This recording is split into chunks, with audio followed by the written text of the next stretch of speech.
The easiest thing I've done was to get out from under the labels and to live the life that I live. The most difficult thing I've ever done was to believe that I can do it.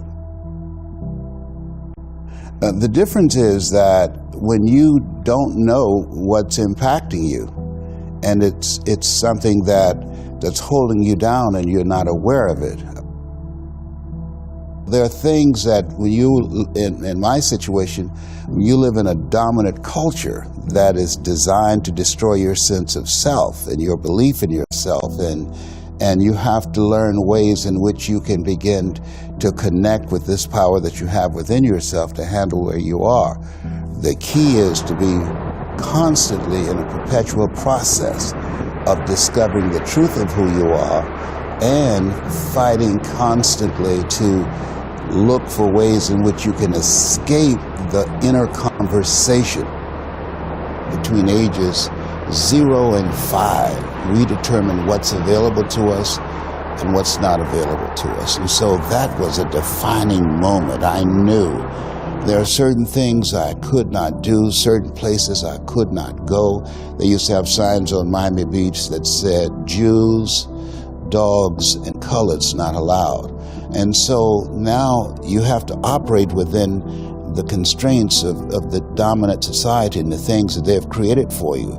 And it's a challenge to see yourself beyond that and to work to get outside of that even after those laws have changed, because that has become so much a part of you, you unconsciously operate within the parameters of what has been put in place. Like you're driving on the expressway, the 405, and you'll get off on an exit that you weren't going in that direction, but you unconsciously did it because you've done it so many times that many people, because they're not making a conscious, deliberate, determined effort to think outside of what life has thrown at them, they end up doing the same thing over and over and over again. Einstein said that thinking that has brought me this far has created some problems that this thinking can't solve.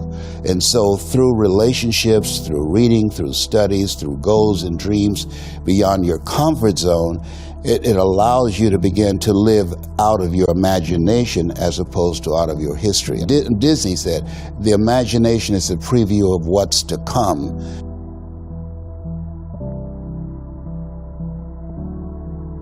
They have to expose themselves to something that will give them a different vision of themselves. And in addition to that, they have to put themselves in a community of what I call OQP, only quality people. A gentleman who dramatically transformed my life, I was a junior at Booker T. Washington High School in Miami, Florida, and I went in his class looking for another friend, and he said, go to the board and work this problem out for me.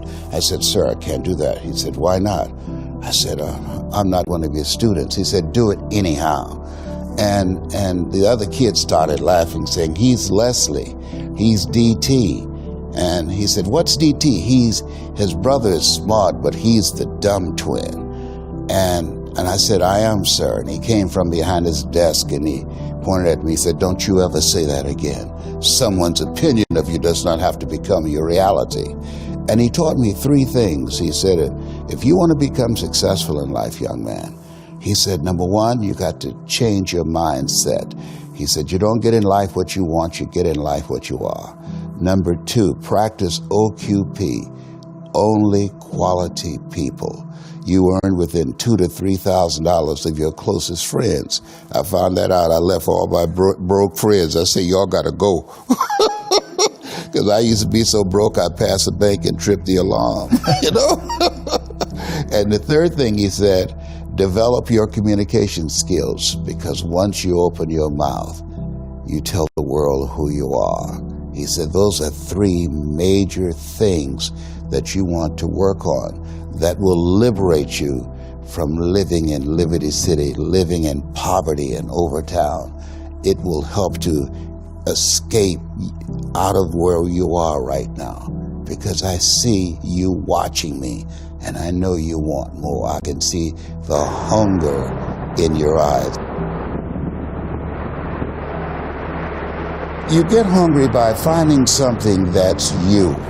I believe that all of us are born unique, but most of us die copies.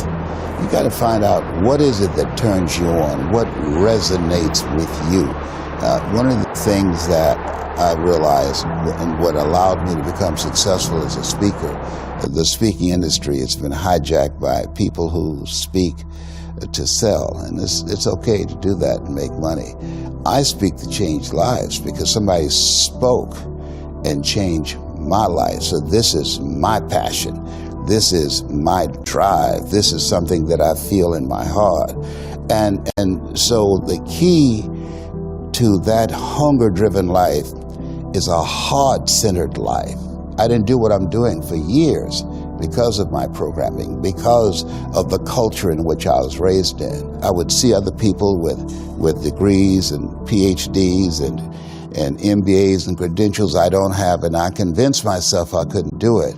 But Mr. Washington, on that day, we became friends, and he taught me not only someone's opinion of you does not have to determine your reality.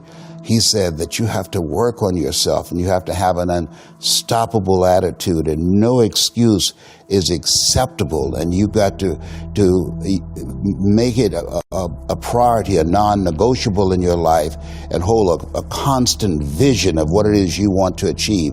See it accomplished and go all out. Find a way to win. In spite of the setbacks, in spite of the disappointments, in spite of your failures. I tell people when I'm giving presentations, you will fail your way to success.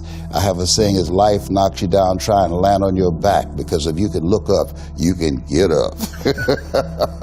And so those experiences of going after goals that's beyond your comfort zone, and having relationships that will challenge you, and surrounding yourself with coaches and mentors who can take you to a place within yourself that you can't go by yourself, because you can't read the label when you're locked in the box. And so those experiences, they challenge you to go to that next level and continue to move forward in your life, doing new and exciting things that eye has not seen, ear has not heard, nor has entered the heart of mankind what God has in store for you when you live a heart-centered life, deciding that you're going to live a life that will outlive you. You're going to live a life that counts, a life that will build a legacy and change the planet. You know, Horace Mann said, we should be ashamed to die until we've made some major contribution to humankind. And so my goal is to make a major contribution to humankind. Every day when I get up, my mindset is, what is it that I can do to touch and impact somebody's life today? What is it? What does that look like? Don't live the life that has been given you by their circumstances, by the people that's around you. That Sidney Poitier wrote a book called The Measure of a Man. And he said, when you go for a walk with someone, something happens without being spoken. He said, either you adjust to their pace or they adjust to your pace. Whose pace have you adjusted to?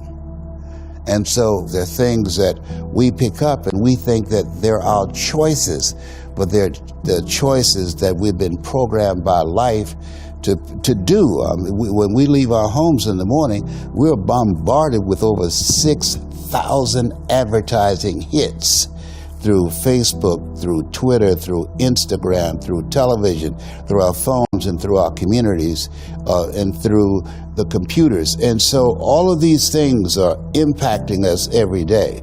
So if you don't have a program for your mind, then your mind is going to be programmed, and you'll find yourself doing things that you did not know, and that they affected you, that they, through marketing techniques and strategies, that they will create a thirst within you. I came up in an era that said if you built the best mousetrap, the world would be the path to your door. But if you know marketing, people will sleep outside your store to buy a telephone they've never touched or seen.